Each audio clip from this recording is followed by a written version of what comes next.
MR.Hughes, return from hell. MR.Hughes. People, just like I told you pork buckets last time I was here, is to get that gold around my waist. Anybody, if you got that gold, guess what? Total protection is coming after you. Hello, folks. Total Protection, Mr. Hughes, back with you for another edition of Mr. Hughes Podcast, third edition here tonight. Later on tonight, we'll have one of my other former students, Owen Knight. Owen Knight, folks, is one of the former trainees that I was telling y'all about that did most of my 5-minute matches for the young gentlemen that were headed to their graduation.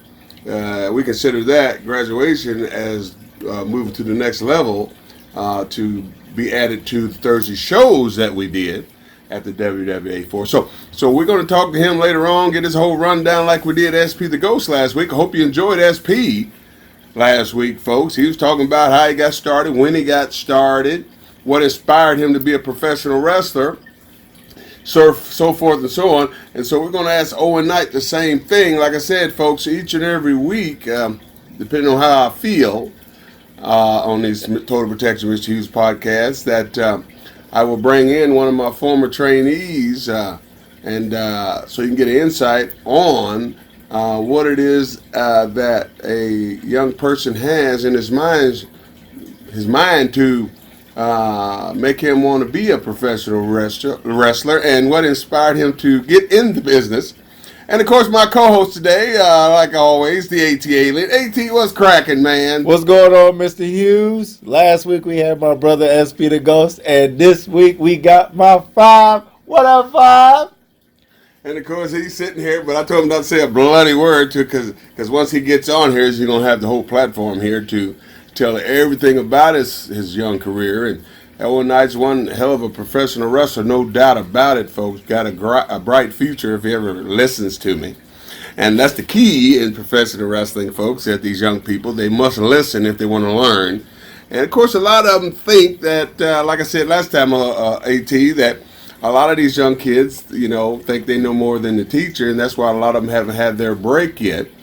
But most of the guys that I've trained, and it was over thousands and thousands of them, and a lot of them are making a living at this stuff.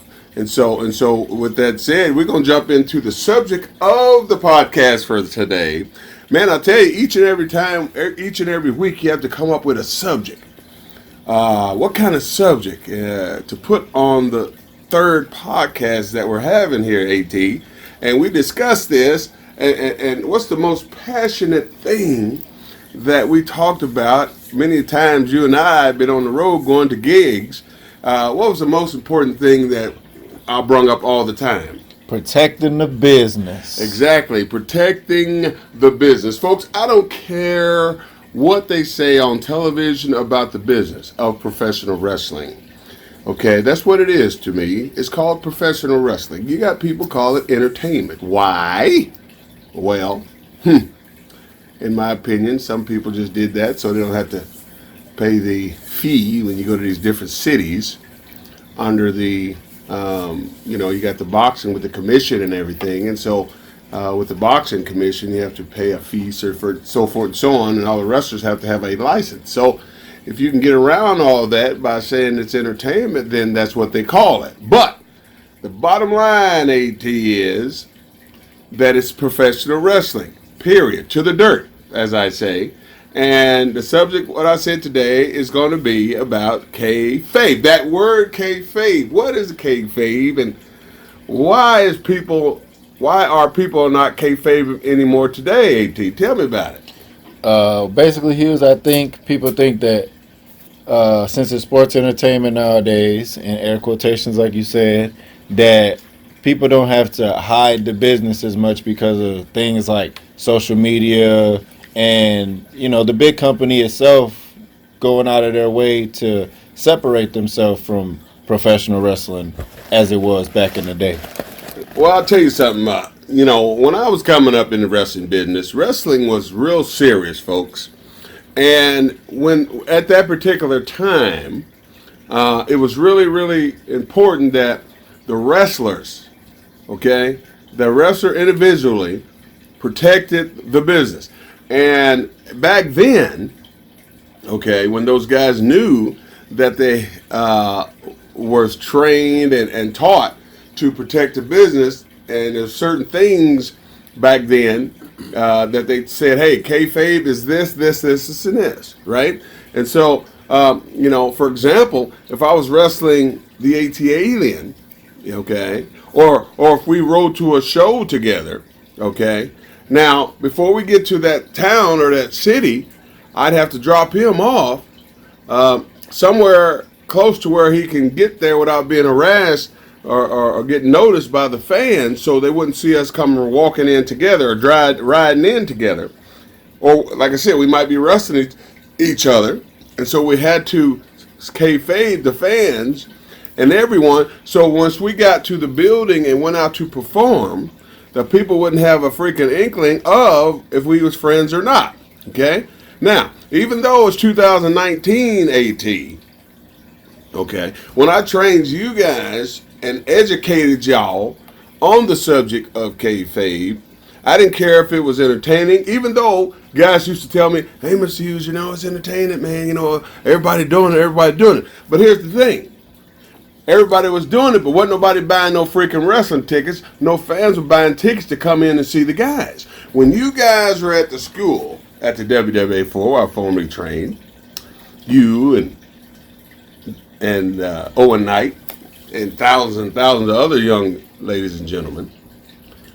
When y'all got started, I specifically explained to you guys what kayfabe was, what it entitled, and what it is that you needed to do if you wanted to save this business of professional wrestling, so fans could come and watch you later on down the line. Instead of y'all riding together, going to McDonald's together, eating together, sitting in front of each other after y'all had a drag-out fight in front of freaking 20, 30, 40, 50, 60, 100,000 people. Okay? So you don't want to do that, right? And so my question, AT, is that have you seen anything in this business since you've been in this business in your young career that young people don't even care about kayfabe no more? Yes, Hughes. Like even today, when you get us booked on shows and we go to different shows, you tell us to protect the gimmick, but don't enter the building at the same time, because we never know. Because 9 times out of 10, when you get us booked, we're wrestling somebody else that you trained. You know what I'm saying? So when we get to the building, you always tell us, go off and one person go in and then the next person go in. Or if they have a gimmick, such as SP the Ghost, like last week, if his face isn't painted yet, you tell him to cover it up. Or so like if a guy is wearing a mask, that was a big thing when you was training us at the A4, to make sure they had their mask on all the time, such as Shadow X.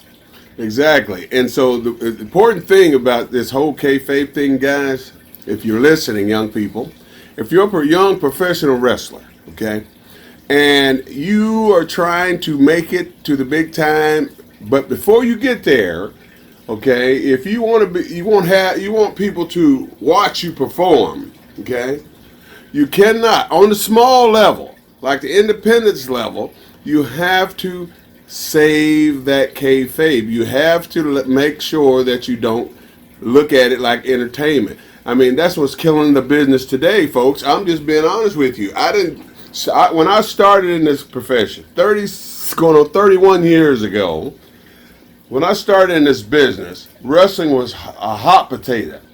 Before they got on television and exposed the business, saying that it was a work, saying that it was all this phoniness, saying that it was all put together, they broke the kayfabe. The business went down like it was water going down the drain. It went down that fast. Why? Because people got their hearts broke. Folks used to love professional wrestling. People used to go to the wrestling like they were going to church on Sunday, AT. And so when they found out that the wrestling business was a freaking work, the people said no. That's just like when someone says, that you're a phony and that, You got to put a wig on to look like the ATLien and put a fake mustache on.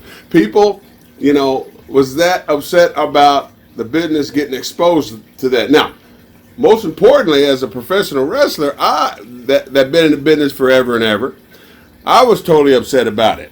Okay, I was like, why would someone expose our profession that was used to be so sacred that, if any one of the old timers would see you even acting that way, they'd get you in the ring and so-called stretch you. Stretching means they would beat the hell out of you. Excuse my French. That's what they would do.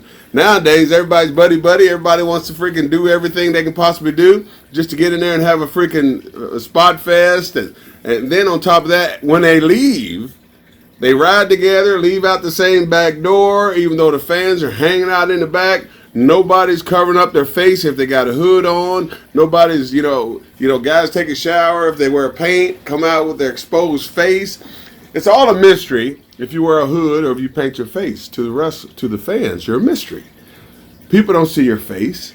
That's why when people have hood matches and hair versus hood match, the person that loses either gets his hair cut off or gets his mask pulled off. Okay? Well, back then, way back in the day, we had this thing called territories, like I said last time. And each territory you went to, each promoter was different. You had different promoters, so there was always somewhere different to go. You didn't have to worry about someone popping up a show, like I said, these so-called promoters last week. These guys come up, they put a show together and call themselves a promoter, but the longevity is not there. And so, the business is, right now I'm sitting there going like, well, something was in my mind all week last week, and I'm going like, what can this next subject be on the Total Protection Mr. Hughes podcast? What could it be? What's so important in my heart pertaining to professional wrestling? And what I see that's dying a slow death is pretty much almost dead anyway, AT, and that is the kayfabe thing. Now, like I said earlier, I showed you guys and taught you and made sure that you understood the importance of kayfabe. And with that said, when you went to different shows, if I wasn't there, what was in your mind when you went in this building pertaining to kayfabe? Well, of course, I'm going to do everything that I was taught, because you gave us prime examples of like the people that you trained before that didn't listen to you, that got to the peak of their career and could have went even farther, that failed, and the reason why they failed. And if we wanted to go further than them, then we had to do certain things certain ways. One thing that I felt that you touched on in your first podcast, when it was just you getting interviewed, your trainer that trained you didn't even tell you that wrestling was a work until you proved to him that you was really into starting to wrestle. And I've listened to a lot of podcasts even to where people have their first match and they still don't even know that they're going in there and the match is going to be a work. Exactly. And so I'm glad you brought that up. As far as, what I was saying in my previous podcast pertaining to when I got started on the kayfabe stuff that I got taught. And right, back in the day, these guys, these old timers, we called them, that you wanted to break in the business.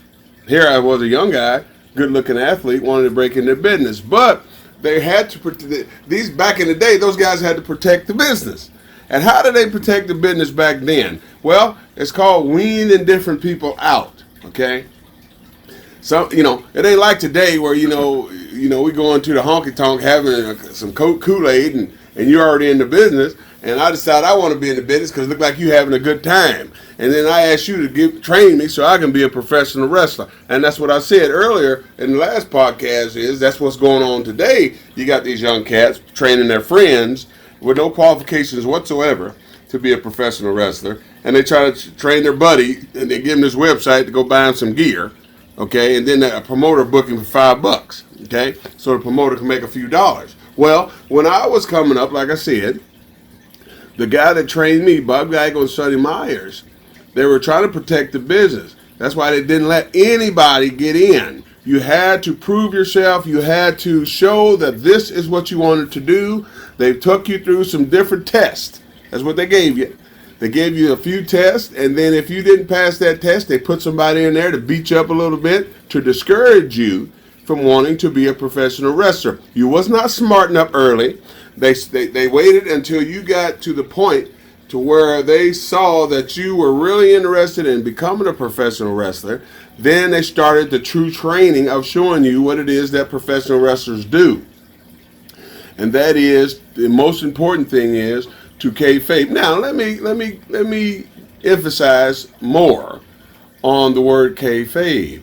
Okay, folks? Now, when a person, say for instance, I'm talking to the ATLien, okay, and I'm wrestling him that night, and a fan happens to be walking down the freaking hallway or something like that, and I might see him before the ATLien sees this fan coming, so I'll say kayfabe. Now, without no questions asked, right then and there, we'll split up and leave and depart from one another without saying a bloody word.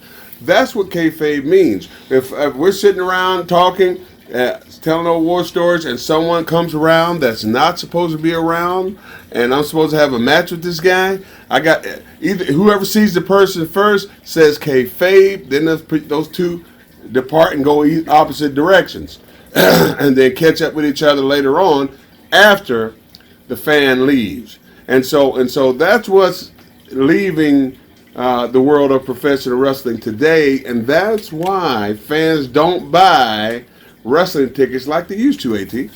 So, it wasn't like you was like a rude type of person, but I find it as I've seen you train sometimes, and then I see other people train, is they like to baby like grown adults as they're training them. Like, it didn't matter if it was the biggest guy in the ring or if it was the smallest person in the ring. You treated male, female. You treated everybody as they were, and it helped us like toughen our skin up to the point that you got into it like multiple times, like fist fight arguments almost with some of your students that I've seen. I don't know if you remember some of them stories, but I certainly do. So touch on that, like babying your trainees. Well, here's the thing, man. Here's one thing that I will not do, and I refuse to do, is treat people like toilet paper. Listen, when everybody comes in, they're all over 18. Some of them. I had maybe one or two that was like 17. Okay, but most of the time, everybody's over age. They're grown. Let's put it that way. Legally, they're grown men and women. Okay, so when they come in, I treat them accordingly. Okay, so if you want to act like a kid, I'm not going to treat you like one, but I'm going to show you how to be a grown person. We're very, very, very fast. And, the whole thing I'll be trying to explain to these young people is, you want to be a professional wrestler? Fine. I don't have anything wrong with that. But here's the rules here.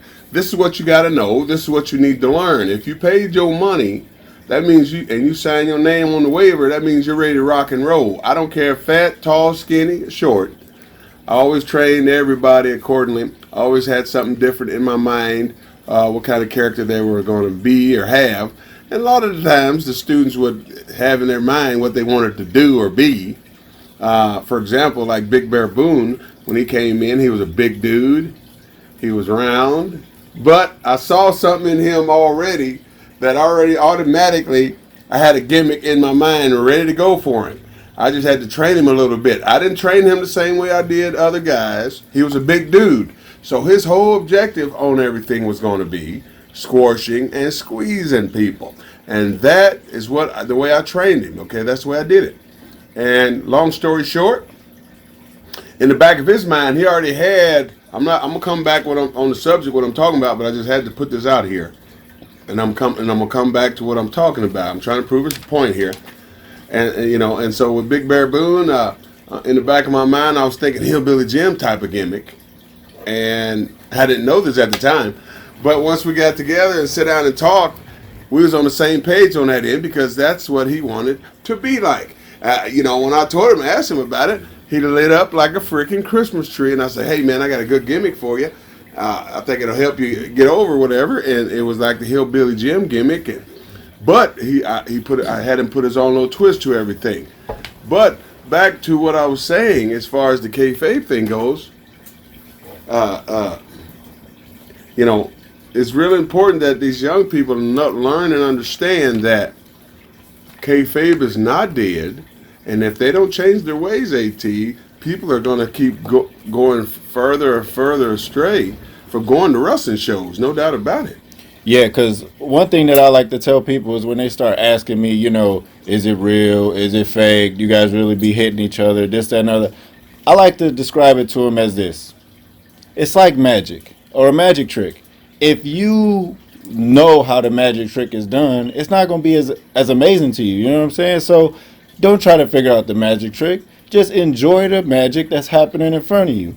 And that's basically something that you're trying to say is people don't make like their matches and stuff believable enough to where when somebody's watching it, the suspense of disbelief is not taken away from them, so they can step away and go get a cigarette or go get some beer or whatever they want to do while they're sitting there in concessions. So one thing that you always taught us is from when we hit that curtain to when we come back behind that curtain, we're selling the entire time.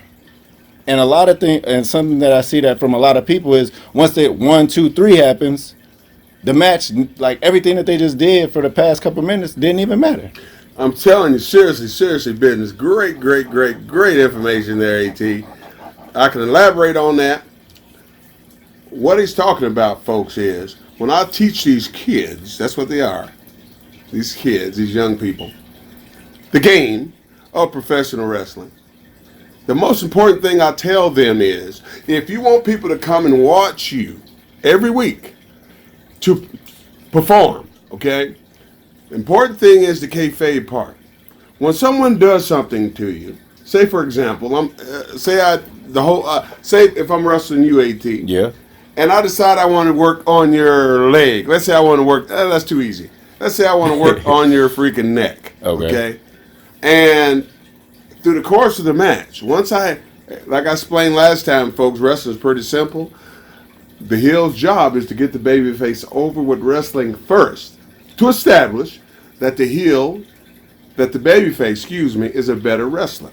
So the fans, when they see that, they're seeing all this played out. That gives the heel a reason to be a heel, a reason to cheat, so to speak, okay? And so, with that said, I said, okay, so if I'm wrestling the ATLien and I said I want to work the man's neck, okay?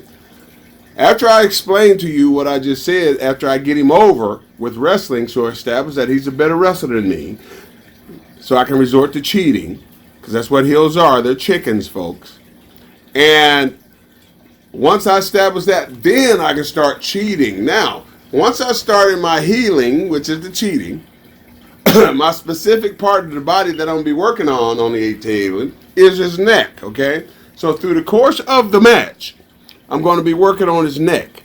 Even though every now and then I'll give him some hope, okay? Hope is mean, keep him alive so he don't get beat up. Keeping the people going like a roller coaster ride, folks. Taking them up and down, side to side, round and round we go. Nobody knows. Until the time is right, we do the freaking finish. We go home, they call it. Hey, the business is exposed anyway. So it doesn't matter what I say on here, the lingo that I'm throwing at you. It's already exposed, so what's the difference? But I'm explaining to you people what kayfabe means and how it all works and how if people don't get back to it before this new generation of people come up and figure out professional wrestling. Because people, they're born every day and people get older every day. Folks get introduced to professional wrestling every freaking day. So at a point, there's got to be a point in this thing to where these young kids out there today would hold the kayfabe thing dear to their heart and save it. Back to what I was saying about the ATLien, me working his neck, okay? Through the course of the match, we're going. Finally, we go home. That's the finish. Now, once we get the finish in and the match is totally done, that's what the finish means. When he leaves the freaking ring, he has to show the fans all the damage that I did to his neck. Some people, they'll go through the match, they might work a leg and this, that, and the other, and they get done. As soon as the match is over, you have no inkling that the person's leg was getting beat on. I mean, guys hitting their leg on the pole, dropping knees on it, jumping off the top rope on it. They're doing all these things on this person's leg. Through the course of the match, the person's limping a little bit. Then when he makes his comeback, AT, he don't limp no more. Then the 1, 2, 3 happens. He gets out of the ring and walks straight back to the ring. Have you seen this before, what I'm talking about? Yes, Mr. Hughes, I've seen it in multiple matches and multiple times, and it really, like, as much as you've, like, beaten into our brain, like, as much stuff that we're supposed to do, what we should do, every time I see people not doing it, I'm like, you're supposed to, you need to do these things like this. Like, I remember, and I'm glad that I came to the WWA for when I came, because I got to see all different types of your students that you had trained prior. I got to see the muscle men that you trained, like Uha Nation or Apollo Crews, like they call them. I got to see the high flyers, like AR Fox, the Spot Fest. It is there, okay? But the first time, Mr. Hughes, that I seen Jonathan Gresham wrestle, I was amazed because it's like a different thing switched in my head to where is this really happening right now? Even though that I knew what was going on in there, I really was questioning it in my brain. And that's a good professional wrestler, wouldn't you say? No doubt about it. Jonathan Gresham, is one of mine. I've trained thousands young men and women, folks, and a lot of them are successful. Okay? But as far as the wrestling part of it goes, Jonathan Gresham is one of the best, bar none, period. Best wrestler I ever trained, period. And he's out there teaching other young wrestlers what I taught him, carrying on the old school style of professional wrestling with his own twist to it. But it works, okay? Gresham, he's what you call a trainer's wrestler, okay? He was easy to train. I remember a few times in the back we got a little heated because I wanted this kid to really get it. And we got in a few arguments a few times. If you go back to the old place where we used to train at the WWA4 in the bathroom, we were talking. He was so upset he put his fist through the wall. Little bitty guy. He was a box of dynamite. But when he went out to that freaking ring, he was very, very impressive. And I used to tell my other students, to watch him, to look how his psychology, see. If you have good psychology along with the wrestling part, people will watch you. Like you said earlier, AT, you got these young people that do these spot fests with no psychology at all and wonder why people don't respond to what they're doing in the ring. What I mean by respond, folks, is they don't say anything. They're not cheering. They're not booing. They're just being quiet. And so you take a young person, you've seen it before, AT, that a young person gets in the ring with someone and the fans are not buying what they're seeing and they're quiet. And so therefore the wrestlers are trying to start picking it up, start doing more and more spots, thinking that's going to get the people to say something. And they're doing it the wrong way. So it comes back to who trained them and who taught them the game of professional wrestling and how to do it. They might take 30 freaking bumps. I've seen it many a times where guys go out there and take 20 bumps in one match and nobody's limping to the dressing room. It gets under my freaking skin, wouldn't you say? Exactly, because a match is not bell to bell. It's curtain to curtain. And that's another thing that you talked about to us and explained the importance is babyface is coming out of one curtain and then the heel's coming out the same curtain. Exactly. Now remember now, at the WWA4, even though y'all came out the same curtain, always told after the match is over, the heel goes the other way and the babyface goes back through the curtain. So if the match was a barn burner hell of a match, okay, and these guys went out there and just put their bodies totally on the line for the fans and they both go back through the curtain, that kills the freaking match. So to save the match, I would tell the guys, heels go this way, baby faces go the go back in through the curtain. And so when the guys did that, when everybody did it that way, the fans saw the whole picture that, hey, these guys are trying to show us that wrestling is not a work. And so that's why we always had a pretty good following of fans that came in every week, because they were going to come see a good old school professional wrestling show, period. All right, Mr. Hughes. We done went 30 minutes, and I've been on your side this whole time. But I wouldn't be doing myself justice if I rode your coattails the whole time. So I'm going to have to flip it on you now. So back in the day, there was no such thing as social media. No. Okay? So don't you think that it was easier for you guys to keep the business a secret without so many eyes able to reach within the blink of an eye? Of course. Very easy. I mean, nowadays, everything's on the internet. Everybody wants to get on the internet. Everybody wants to get a freaking viral video going and so forth and so on. And so whatever people think that's going to make people watch or listen, you might say, they'll try it. It doesn't matter what it is, folks. I done seen people do stupid things on the internet to try to get some freaking viral stuff going on or get some people to watch it or look at it. Well, back in the day, like the AT's talking about, we didn't have social media. All we had was a house phone, landline. That was it. And so we didn't have no laptops, no computers, no things like that. So everybody didn't know what was going on in the wrestling business. Everybody didn't. So Kayfabe wasn't exposed like it is today. Okay, everybody has a phone. Everybody has a freaking a laptop or any kind of social media. And so today's wrestling, everything's put online, everything's exposed. You got guys putting garbage on Instagram, YouTube, Snapchat, any possible avenue that they can get the garbage out there. They're putting it out there, and they're killing our great business, folks. I don't care if you like what I'm saying. I could care less. This is Total Protection Podcast. That's what we do. That's what podcast's supposed to do. You're supposed to be able to say truthfully what's on your mind. And so if these young people, all right, don't go back to kayfabe, hey, I can't blame them if they haven't been taught it. I can't blame them. I can't put my foot on the back of their neck if they ain't been taught it. It might not be their fault, but I'm pretty sure they've been in a dressing room, AT, where there might be a veteran in the dressing room explaining to them how to kayfabe, what not to do, not hang out with your boy in public if you're wrestling with him, if you got an angle. Here's the deal, folks. Back in the day, angles were very important.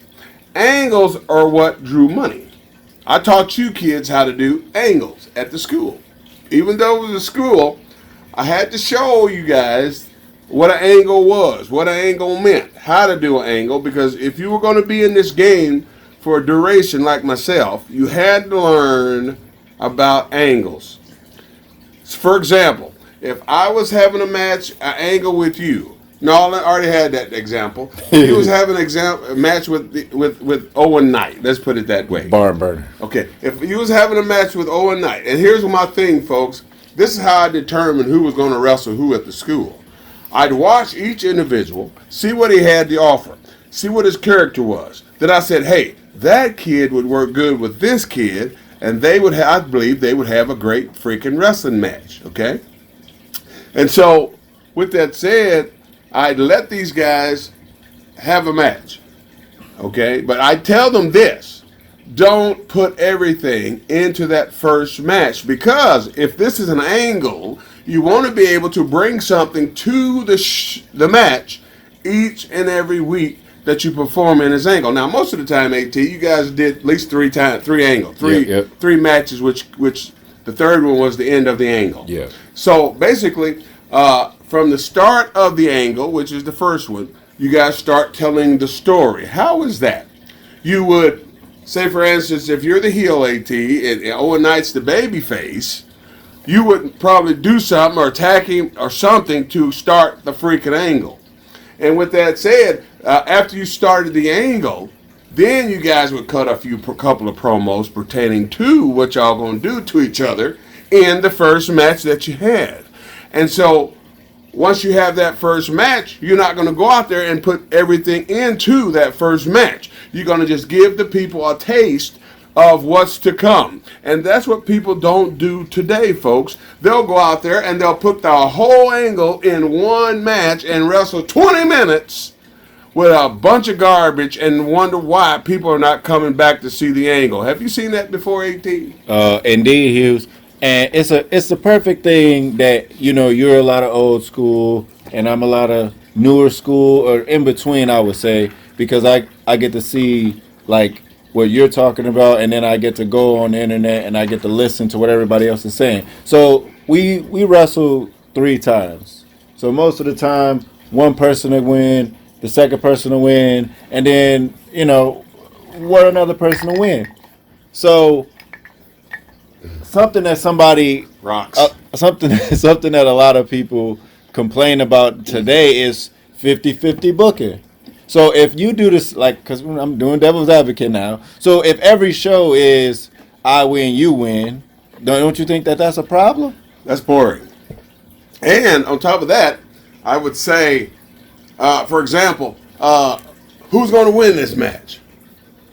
Okay. Now, you want the fans to be happy on top of coming back. So how would you play this out? And I used to say for instance, if you, like I said, if you're having a match with Owen Knight over here and you're the heel, okay, well, you might go the first one, you might go a Broadway. Folks, a Broadway is nobody wins. You go the whole time limit of the match, okay? So it's still like when you go to the next match, it's like you guys are still, ain't nobody won, so it's like starting all over again. But you're showing the people that you're establishing that you two are 2 great wrestlers. So even though you didn't give them all what you're supposed to give them, like it was going to be the last freaking grand finale, the third freaking match of the series, of the angle, okay, you showed them, hey, if you come back next week, you're going to see a better performance. See? And that's what I taught you guys, how to perform in an angle, instead of going out there giving everything in one damn match and throwing everything you possibly learned in one match and then come back next week and don't have nothing else to prove or do, So with that said, I mean, these guys today, either they're not getting taught it, or they just out there, just like I said, buddies showed him how to do a few things. He bought some gear, got in the business. Back in the day, it wasn't that simple, like I said earlier. You had to go through a few tests to determine if wrestling if that's what you're going to do. And once they, like I said, once they established that this is wrestling is your thing, then they taught you accordingly. Now, before y'all got there, I had these guys that I trained, came from up north, called the Hooligans, Devin and Mason, and they're still wrestling today. They were brothers. They were a tag team. And these guys were what I would say my enforcers. I used to use them to, like I'm explaining to y'all, you fans out there, that they were the guys that I used to try to wean out the fakers, to wean out the people that I wanted to see. I used them just for to show if these guys, whoever that joined, wanted to really be a professional wrestler. Let's put it that way. They were my guys to go to when I wanted to see if because I was trying to save the business. I did not want to expose the business just to anybody that came in the door. And so with the Hooligans, I would use them. I'd say, hey, Devin, come over here for a second. Take him in the ring and do this, and that. Right? And he knew exactly what I was talking about. We was on every page together as far as what I was thinking, because I explained to him and everything. Just like Owen Knight was the guy that I went to for guys for 5-minute matches. We'll get to him later on. But with those Hooligans, they were my guys that I called upon to wean out the so-called wannabe thinking wrestlers so I could save the business. And let me tell you something. I weaned out a few people, man, and I'm glad that they came through, because they're still out there. I mean, when they started, those guys were amazing. They did a bunch of flipping, but they wrestled. That was the key. these guys wrestled, even though they had some agility. And man, let me tell you that when you saw them, you wouldn't even think that they can do these things. I mean Mason. I mean that freaking kid. He used to freaking fly like a bird. Now Devin, he was the one that did all the freaking ground dirty work, but Mason was the flyer, so forth and so on. But like I'm saying, I use those guys to try to wean out the so-called wannabe wrestlers, so I can save the sanctity of the wrestling business. Right, because as you said in the first podcast, you yourself, you were willing to train in somebody else's random, like to you he was random, even though he was going to be your trainer to come along. You was willing to train in his front room. SP the Ghost was willing to train with me in our basement, go outside, train in the snow, and not even know how it would feel when he came to the WWA for if he wanted to continue to bump. So those are the people that you were looking for. So after shows, when you got fans just hanging around out there, you yourself as our promoter pretty much, you would go out there and you would kick the fans out. So these days, promoters, they just let the show end and they don't, enforce the fact that fans should be getting out of there so we can save the business. What's your take on taking on promoters like doing a better job to keep the business alive? Well, I'll tell you, that's a great question.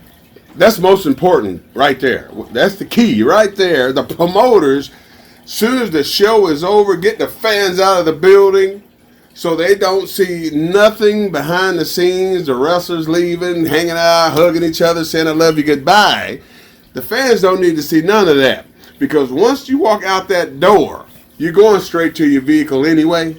And so you got to keep it a mystery to the fans, people. If you want this business to last, you want people to come watch you perform, young people, you have to do what I'm saying. If you don't do what I'm telling you, nobody's going to come watch you. You're going to have 10, 15 people sitting in the house, all right, and you're up there killing your body for 15, 20 bucks, okay? That is not how you're supposed to do this. If a promoter or whoever's running the gig after the show, make sure everyone leaves before the wrestlers come out and start mingling, okay? Now, if you want to get an autograph or a picture from one of these wrestlers, you have to get it during the show. They have intermissions. That's the time to get your photo op. That's the time to get your autograph. That's the time to do whatever you want to do. Get your selfie, whatever you want to call it. But the time ain't right after the show, and people are still mingling around, and they can see everything. They can see the ring being taken apart. They can see all the things that go on in professional wrestling. I think, AT, that kills the game. That kills the freaking surprise effect of the professional wrestling game, man. It just like every week when you was talking about earlier, after the show, I'd make all the fans, y'all got to go. Have a good week. We'll see you next week. Thank you for coming. Have a nice night. I'd make sure everybody got out before the guys would come out and start mingling around, because I did not want anything to hurt the show or our angles with the young professional wrestlers at the school. So you're I'm glad you brought that up. It's a real important fact. If the promoters want fans to keep buying tickets, they're going to have to change up what they're doing, man. They just can't just put anybody on the show and then try to think they're going to draw people in there, especially on the indie level, see. Now, when you get to the big time, like WWE and all these other companies out there, hey, they already got a TV show. They have an established following. But when it comes to independent wrestling shows, okay, you trying to build up your show. You're trying to use a product from all over the country, I'm talking about product wrestlers, to build up the show. But if you get terrible wrestlers, man, people ain't going to come see no garbage show. I wouldn't pay my hard-earned dollars to go see no bunch of garbage. I actually think it's the complete opposite, because what people see at the top, which is WWE, it trickles down into the lower, like underground levels. So I think it should start off with WWE. WWE needs to start helping out, but they're not in the professional wrestling business. Let's be honest. And that's what AWE coming around. I mean, not AWE, AEW coming around. I think they're gonna change the business a little bit better. Because I was watching a interview with a guy, and I know you probably don't know him. His name is MJF, and no matter what, no matter if he's doing an interview with a regular jabroni or if he's doing a real life interview, he stays in character the whole time. And this is a good segue into bringing Owen Knight in. Staying in character, even when we're selling gimmicks, even when we're leaving the building, even when, is it key and very important to staying in character when you switch between the two? Very important. Very important, see? And I'm glad you brung that subject up. It's good to have a good cause when you're going to do a podcast, folks, no doubt about it. But it's really important to stay in character, period. Just like myself, for example, Total Protection Mr. Hughes. My character is a bodyguard character, a bad SOB bodyguard, period. That's what I am. That's what I do. Every picture you see me in, I put my shades on. That's the gimmick. I have my hat on sometimes if I don't feel like getting my box together. But the main thing is I stay in character, folks. Even though I'm sitting there talking to you, okay, in my regular voice, so forth and so on. But when it's time to go to work, when I go through that curtain and walk down that aisle, going to the ring, the people are seeing Total Protection Mr. Hughes. And I'm going to give them the best I can possibly give them because they bought a ticket to come see Total Protection Mr. Hughes perform at his best. That's why when I go do shows, I still bump a little bit. I don't bump like I used to, okay? I'm getting to the age where I can take at least one or two bumps and that'll be the end of the night, and I have to soak in the hot tub for 3 days. But I give the people what I can give them, okay? If I wrestle one of my students, I'll make sure those guys get over really well before I put my healing on them, okay? Before I start beating them around, getting some heat on them, I establish that they're good professional wrestlers. That's the very important thing about being a professional wrestler. If you're in that ring, man, you know, you're wrestling someone, you got to perform really well for the fans. That's the important thing. The fans, man, you want them to come back. It's like watching a good movie, man, and they have episodes, right? And that first episode might be a freaking barn burner. You say, man, I can't wait till next week to see the freaking second part of this freaking movie. Okay?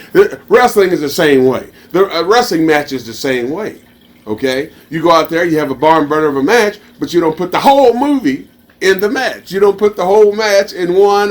Like I said, you got 3 different angles you're going to do. You don't put the whole match in the first one because you'll kill it that way. Okay? And so with that said, I mean, you know, it's real important to me that promoters and you know, do what they can do as far as you know, and as far as characters go as well. Wrestlers try to, you know, make sure that the characters are not exposed. Don't try to show people the human part of your character, man. Because listen, remember I said character. If you look up character in the dictionary, you'll see that it's something that I'm just guessing because I never looked it up. But I'm pretty sure it says something pertaining to that. You know, a character is something that's make believe. Okay, that's something that's acted out. I'm pretty sure that's what it's going to say. And that's the key right there. Like, for example, you know, different people, you can see now here's the thing that really gets to me about today's professional wrestlers is half of them you don't know what kind of character they are. Now here's the thing, folks. If I'm a wrestling fan and I buy a ticket and I go in and I sit down in the seat that I paid for and the show starts, okay, the first match comes out. Okay? The guys walk down to the ring. The thing is, what I don't see anymore is you don't know who's the heel and who's the babyface anymore. No one has characters. You don't know who's what and what is what. Do you see that too, AT? Yeah, a lot of people look the same, wear the same outfits, and it's just they don't put a lot into their craft. Very boring. Very, very boring. Back in the day, guys had characters. Guys had gimmicks, okay? And so, for example, you had, gimmicks like Jake the Snake Roberts. You had gimmicks like Junkyard Dog. You had gimmicks like The Undertaker. You had gimmicks like Tobertex and Mr. Hughes. I can go on and on and on about these different characters that right off the bat, when they came out like Ultimate Warrior, for example, when he came down, you already knew. And when he got in front cutting them promos, you didn't understand a bloody word he was talking about, but he was in the character all the time. That's why he got over. Now, these guys going around trying to act like other wrestlers, it ain't going to work, folks.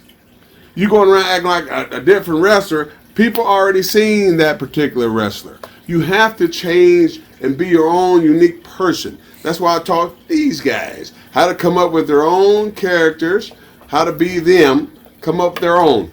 Didn't I, when I was teaching you kids, especially you AT, you came up with your own character. And it's your own, correct? Right. And you suggested that I wear tights. I remember that. Okay, so if I suggested that you wore tights, what did you want to do? I wanted to wear trunks. Okay, and so once you figured it out, right? You said, okay, I might try these tights. I might try these trunks. Whatever I look good in, that's what I'm gonna stick with. And you figured it out. Excuse me. And you started wearing tights.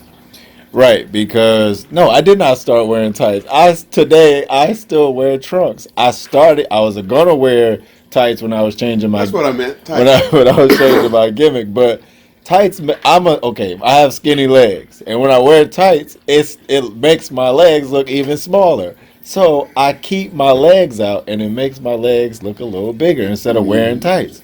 Well, if you eat more collard greens and black-eyed peas, you might get some bigger legs, my man, and hit the steel. You might get a little bigger, and you can probably wear some tights. But back to business at hand here.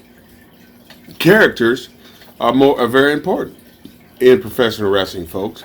I remember back in the day, some guys, they couldn't wrestle, but they had a hell of a gimmick.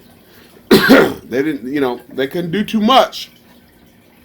But the gimmick compensated for the lack of wrestling that most of them had.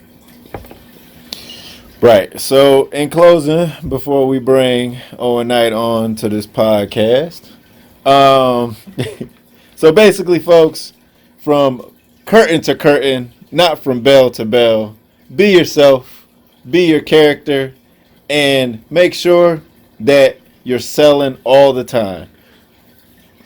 And also, too, folks, remember, Kayfabe is not dead. Remember this, young guys. If you want fans to continually come watch you perform, each and every show you go to, if you ride together, you must use the words Kayfabe and do it. Do not, I repeat, stop killing the business, young people. If you guys want people to come watch it, okay, and be in front of thousands and hundreds of thousands of people like I have in my career, you have to save kayfabe. That's why they need trainers out there that's going to go old school style and hold the sanctity of kayfabe dear to their heart. If you want professional wrestling to last, you must save the kayfabe part. I'm glad I used this for a subject today, AT, and I hope people listen to it and understand the whole picture of kayfabe. I know, I'm sorry, I know we're trying to bring Owen Knight on, but something popped in my head. Okay, so you said like staying in character and being true to your gimmick. To me, there's some people out here that they do too much of a gimmick, and it turns into comedy. So what do you think about like those comedy wrestlers, like people using their penis and going in slow motion and can't like take their hands out of their pockets and stuff like that? Well, I'll tell you something, man. Listen, I hate garbage like that. That's what it is. So for you wrestlers out there listening to Total Protection, Mr. Hughes, if that's you doing that freaking garbage, you know, throwing your penis up, doing the butt stuff, doing all that gay stuff like that, you guys need to stop that, man. I mean, really, you're killing the freaking business that way. Kids supposed to be able to come to the shows. I'm not gonna bring my kid to no show. You sitting up there acting like you boning somebody. I mean, come on. You guys need to stop doing that garbage. Stop posting that garbage. Okay? You're not going to get a following. Okay? And if you do get a following, it's going to be people that you don't want to follow. Let's put it that way. All right? So for you guys that call yourselves professional wrestlers and you're doing that garbage, to hell with you. Because that is not professional wrestling. And I'll tell you what, if I ever go to a show like that and y'all do that stuff, I'm going to throw a freaking towel in there and tell the fans to leave the freaking building. Because I don't care. I don't want to see that garbage. I wouldn't want to bring none of my kids. They're all grown now. But I would not want to bring my children to see a show when somebody humping on another guy like that. That is so disrespectful to the other wrestlers that are laying in the ground right now that paved the way for us wrestlers today to be able to do this kind of stuff. I mean, AT opened up a can of worms on that one, but hey, it is what it is, and people are not going to say too much about it, but let me tell you something, folks. I can care less about what people say, about what I'm talking about what these freaking guys are doing in the ring, doing these gestures like you just said, AT. Oh, Jesus. I guess I just lit a fire up under you. Yes, you did, and I'll tell you what, if people continually do that, I mean, what can you do? It makes a mockery. It turns wrestling into a joke. It turns it into a comedy show. It's not a joke. It's not a comedy show. People that have been doing this stuff over 30 years like myself, man, is near and dear to my heart. This is how I make my living. This is how I teach people. This is what I do. I'm not teaching my students to go out there and act like you banging somebody in the back. No, that's not how it works, guys. Or doing gestures with your freaking balls and throwing your penis, backing it up. All that garbage. Okay? That is not professional wrestling. I don't know what you call it, but it ain't professional wrestling. Period.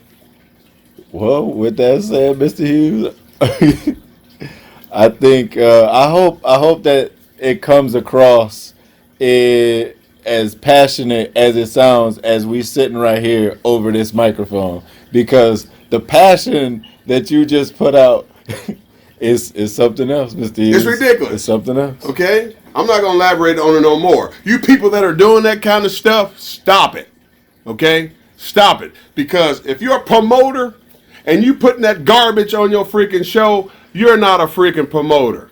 You're a freaking pimp, dude. And you're trying to pimp these guys out to whoever. And it ain't professional wrestling. So if you got that kind of stuff and you call it a wrestling show, you better change the name and take wrestling off the freaking first part of it. Because it's called garbage smut. That's what it's called, period. It's called sports entertainment, Mr. Hughes. That ain't no sports entertainment, AT, and you know it ain't no sports entertainment. I don't know why the internet let people load stuff up like that. They supposed to monitor that stuff. I remember I tried to post some stuff with some freaking music on it, and Instagram gonna try to block it and say, no, you don't have no copyrights. But you're gonna put somebody up there in the freaking wrestling ring, act like he's banging somebody in behind. That's crazy. Why would you even put that stuff on freaking online, man, and expect people to follow it? Are you kidding me? Okay, just people banging each other. And there's other things, Mr. Hughes, okay? Moving in slow motion, acting like they have a remote control and they pause. All that garbage. It's comedic. Filth. Hey, if you want to do stuff like that, get in another profession. Don't get in the wrestling business, man. Do something else. Are you that desperate to get some stuff out where you're going to try to use wrestling as a platform? And the promoters, let me say this one last thing, and then we're going to close and go to our next segment with Owen Knight. For you freaking stinking promoters out there that use that garbage, that book guys that do that, to hell with you, okay? To hell with you. And I guarantee you this, your promotion won't last, dude, because people are not going to bring their kids to see that smut. That's what it is. Period. I'm done with it. All right, because I'm not even going to start getting into the tables and the chairs and the staple guns and the light bulbs. Totally ridiculous. We're not gonna get into that. It's time to bring on Owen Knight, Mr. Hughes. No doubt about it. So, folks, with further ado, I hope you enjoyed the first half of the podcast.